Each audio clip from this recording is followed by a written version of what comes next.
فارسی اشعار کی صورت میں بھی کی ہے،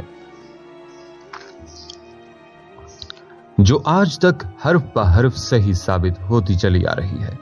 صدیوں پہلے حضرت نعمت اللہ شاہ نے جو پیشین گوئی کی، ان پر غور کریں تو انسان ورطۂ حیرت میں ڈوب جاتا ہے کہ سینکڑوں سال پہلے مستقبل کی باتیں کرنا کیسے ممکن ہے۔ لیکن اللہ کے ولی حضرت نعمت اللہ شاہ کی ایک کرامت غزوہ ہند کی ابتدا کے حوالے سے تاریخ میں یوں ملتی ہے کہ حضرت نعمت اللہ شاہ فرماتے ہیں کہ ہندوستان کے ملک میں ایک شورش ظاہر ہوگی، مشرکانہ سرزمین پر فتنہ و فساد برپا ہوگا۔ اس خلفشار کے وقت بت پرست قوم کلمہ گو مسلمانوں پر اپنے ہندوانہ قہر و غضب کے ذریعے جابر ہوں گے، یعنی وہی سب جو موجودہ حالات میں ہو رہا ہے یا ہونے جا رہا ہے۔ پھر حضرت نعمت اللہ شاہ ولی فرماتے ہیں کہ اپنی مدد کے لیے شمال مشرق کی طرف سے فتح حاصل کرنے کے لیے غائبانہ امداد آئے گی۔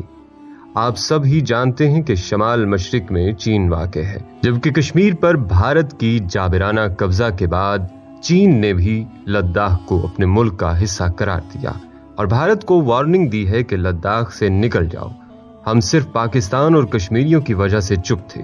یعنی چین بھی پاکستان کے ساتھ بھارت کے سامنے کھڑا ہو چکا، اور جب پاکستان کشمیر کے لیے بھارت سے جہاد کرے گا تو چین ہماری بھرپور مدد کرے گا۔ حضرت نعمت اللہ شاہ ولی نے جس وقت یہ پیشن گوئی کی، وہ کشمیر میں آباد تھے اور اپنے آپ کو کشمیری کہتے تھے، اسی وجہ سے ان کے نام کے ساتھ کشمیری بھی لکھا جاتا ہے۔ حضرت نعمت اللہ شاہ ماضی کے بارے میں پیشن گوئی کرتے ہوئے فرماتے ہیں کہ جنگی ہتھیار اور جنگی کارروائی کا ماہر لشکر آئے گا، جس سے مسلمانوں کو زبردست اور بے حساب تقویت پہنچے گی۔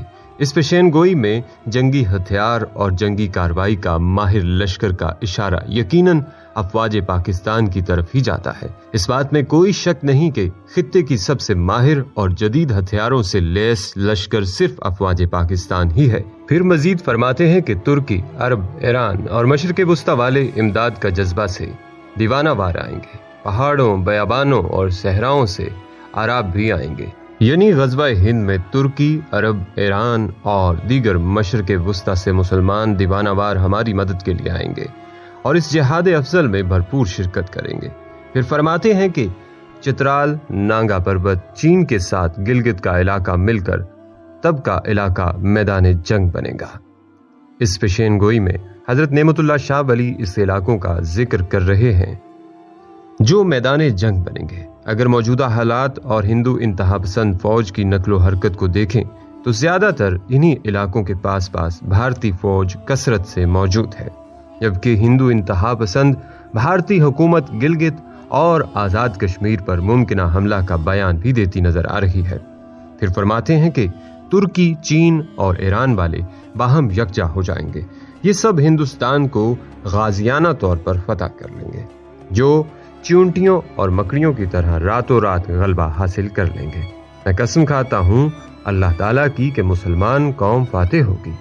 اس پیشین گوئی میں حضرت نعمت اللہ شاہ ولی مسلمانوں کو کشمیر فتح کرنے کی بشارت دیتے ہوئے فرماتے ہیں کہ ترکی، چین اور ایران اور تمام مسلمان مل کر حملہ کریں گے اور راتوں رات کشمیر فتح کر لیں گے۔ پھر مزید ماضی کی پیشین گوئی کرتے ہوئے فرماتے ہیں کہ اہل کابل بھی کافروں کو قتل کرنے کے لیے نکل آئیں گے۔ کافر لوگ دائیں بائیں بہانہ سازی کریں گے، سرحد کے غازیوں سے زمین مرکز کی طرح لرزے گی، وہ مقصد حصول کے لیے دیوانہ وار آئیں گے۔ یہاں اہل کابل سے مراد افغان طالبان ہیں، یعنی سرحد کے غازیوں اور افغان طالبان مل کر کفار کے خلاف زوردار جہاد اور دیوانہ وار یلغار ظاہر کریں گے۔ اللہ اکبر۔ پھر فرماتے ہیں کہ عام و خاص سب کے سب لوگ جمع ہو جائیں گے۔ اس کام میں سینکڑوں قسم کے غم کی زیادتی ہوگی۔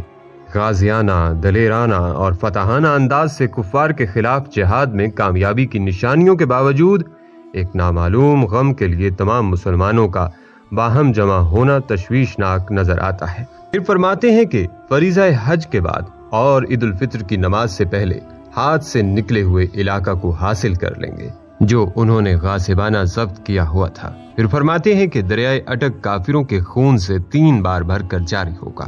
موجودہ دور میں دریائے اٹک دریائے سندھ کا ہی نام ہے، जो बंदों के खून से 3 बार भरकर बहेगा, जो मुसलमानों और कुफार के दरमियान एक इंतहाई खूनरेज जंग को जाहिर करता है। अगर जुग्राफियाई और वाकयाती लिहाज से देखा जाए तो अटक पेशावर से 45 मील दूर वाक़ है। लिहाजा ये बात समझना बहुत मुश्किल है कि बंदों दरियाए अटक तक कैसे पहुंचेंगे, जबकि दरियाए सिंध की मगरिब में सिर्फ सूबा सरहद, कबायली इलाका, अफगानिस्तान और चंद आज़ाद जमहूरी रियासतें हैं जो मुसलमानों पर मुश्तमिल हैं। तो क्या अटक के किनारे कुफार की मुज़ाहिमत सिर्फ यही मगरिब की जानिब से आने वाले मुसलमान करेंगे? फिर मुसलमानों की फतूहात का जिक्र करते हुए फरमाते हैं कि पंजाब, शहर लाहौर, मुल्क कश्मीर, नुसरत शुदा, दरियाए गंगा और दरियाए जमुना का इलाका और बजनौर शहर पर मुसलमान गायबाना कब्जा कर लेंगे।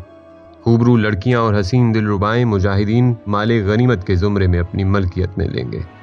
इस काम के बाद काफिर मगलूब हो जाएंगे और मुसलमानों की जरी अफवाज फतह हासिल करके खुश हो जाएंगी। ये लड़ाई 6 माह तक इंसानों के बीच चलती रहेगी। मुसलमान अल्लाह ताला के फजल से फातेह होंगे। इस पेशेन गोई में मज़कूरा सूबे, इलाके और शहरों के नाम बिलवास्ता तौर पर न सिर्फ दरियाए अटक के खूनी मार्का में मुसलमानों की फतह को जाहिर करते हैं, बल्कि दुश्मन को पीछे धकेलते हुए पंजाब, लाहौर, कश्मीर और हिंदुस्तान के अंदर दरियाए गंगा और दरियाए जमुना के दरमियान दोआबा का वसी इलाका और मशहूर शहर बजनौर पर मुसलमानों का गायबाना कब्जा जाहिर करते हैं, जिसके बाद काफिर मगलूब हो जाएंगे, मुसलमान फातेह होंगे।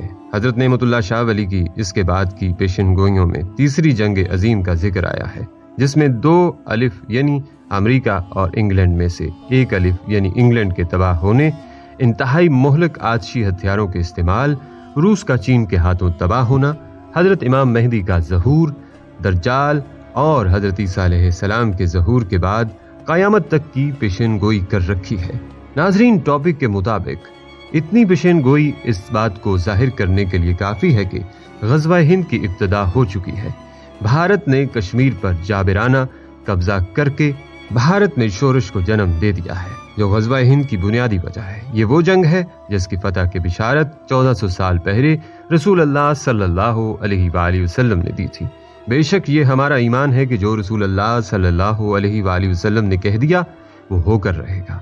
बल्कि हजरत अबू हुरैरा रज़ी अल्लाह तआला अन्हु से मरवी है कि नबी करीम सल्लल्लाहु अलैहि वसल्लम ने हिंदुस्तान का तज़किरा किया और इरशाद फरमाया, जरूर तुम्हारा एक लश्कर हिंदुस्तान से जंग करेगा, अल्लाह उन मुजाहिदीन को फतह अता फरमाएगा, हत्ता कि वो मुजाहिदीन उनके बादशाहों को बेड़ियों में जकड़ कर लाएंगे और अल्लाह उनकी मग़फ़िरत फरमा देगा।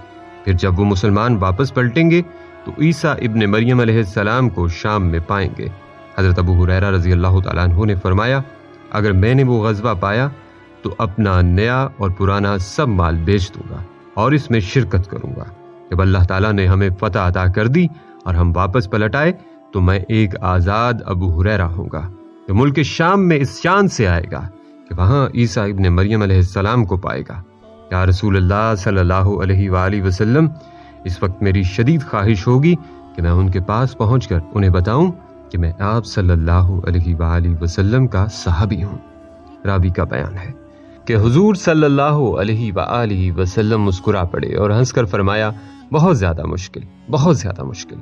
हजरत नेमतुल्लाह शाह वली रहमतुल्लाह अलैह फरमाते हैं, ग़ज़वा हिंद के दौरान दरियाए अटक 3 दफा खून से लाल हो जाएगा, सरहद के गाजियों से जमीन कांपेगी, दिल्ली और कश्मीर फतह होगा और इमाम मेहदी का खैमा गौता में होगा।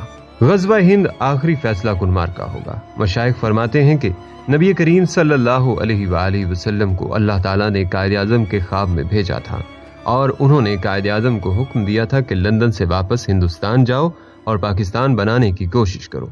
उनके अलावा भी बहुत से रूहानी वाक़यात हैं जो पाकिस्तान को वजूद में लाने का सबब बने और अभी तक पाकिस्तान को कायम रखे हुए हैं, जबकि अहले पाकिस्तान ने बर्बादी में कोई कसर नहीं छोड़ी। इसी ताईद इज़्दी को नज़र में रखते हुए इम्कान है कि अल्लाह ताला एक सुप्रीम कमांडर भी पाकिस्तान में भेजेगा जो तमाम दुनिया में इस्लाम कायम करेगा और ग़ज़वा हिंद की फतूहात को भी अल्लाह के हुक्म से मुमकिन बनाएगा। मोहतरम ख़वातीनो हज़रात, जिस कदर रिसर्च करके अहादीस की रोशनी में ग़ज़वा हिंद का तज्ज़िया पेश किया जा सकता था वो हमने कर दिया। हमारा पूरा ईमान है कि नबी करीम सल्लल्लाहु अलैहि वसल्लम का हर फरमान पूरा होगा। ताहम इस बात का इदराक बहुत ज़रूरी है कि क़यामत बेहद नज़दीक है। یہودی اس لمحے کی مکمل تیاری میں ہیں جہاں وہ اپنے دجال کے لیے راستہ صاف کر رہے ہیں، انڈیا کو غزوہ ہند کے لیے مستحکم کر رہے ہیں، وہیں زور و شور سے گریٹر اسرائیل کا خواب بھی پورا کر رہے ہیں۔ کمال کی بات یہ ہے کہ یہودی تو ہمارے نبی صلی اللہ علیہ وآلہ وسلم کی تمام پیشین گوئیوں کے مطابق حکمت عملی بنا رہے ہیں، مگر ہم خود اپنے نبی صلی اللہ علیہ وآلہ وسلم کی ہدایت